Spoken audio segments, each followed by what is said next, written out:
তই সঁচাকৈ গুচি যাবি? এইটো উত্তৰ দিয়াৰ যেনো প্ৰয়োজন আছে। তই গুচি গ'লে মোৰ বৰ বেয়া লাগিব। মোৰ কাৰণে বেয়া লাগিবলগীয়া কিবা কাৰণ আছে জানো? মইতো আজিলৈকে আপোনাক অশান্তি দি থাকিলোঁ। যদি পাৰে আপুনি মোক ক্ষমা কৰি দিব। চিন্তা নকৰিব, আপোনাক মই আৰু কোনোদিনে অশান্তি নিদিওঁ। কোনোদিনে মই আপোনাৰ সন্মুখলৈ নাহোঁ। অতদিনে আপুনিতো বহুত মানুহ লগ পালে, ময়ো তাৰ ভিতৰতে এজনী আছিলোঁ বুলি পাহৰিবলৈ চেষ্টা কৰিব।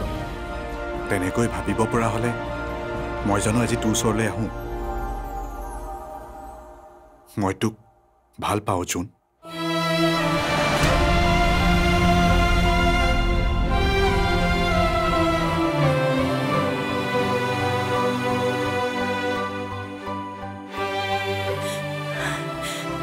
কিয় ক'লে এইটো কথা?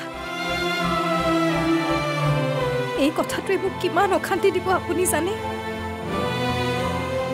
নতুন ঠাই এখনলৈ গৈ মই শান্তিৰে থাকিব নোৱাৰিম।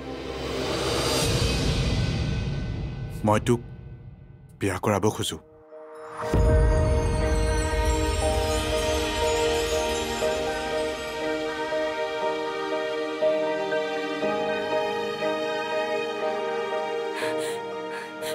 আপুনি কি কৈছে এবাৰ ভাবি চাইছেনে? এবাৰ দুবাৰ নহয়, বহুতবাৰ ভাবিহে মই তোক কথাটো কৈছোঁ। মই আপোনাৰ যোগ্য নহয়। মই আপোনাৰ মাৰ ওচৰত যিটো অপৰাধ কৰি থৈছোঁ, মাক মই বুজাম, আৰু মোৰ বিশ্বাস আছে মায়ে বুজি পাব। এতিয়াৰে পৰা সম্পূৰ্ণ খণ্ড উপভোগ কৰক কেবল টিভিত ৰং চেনেলত।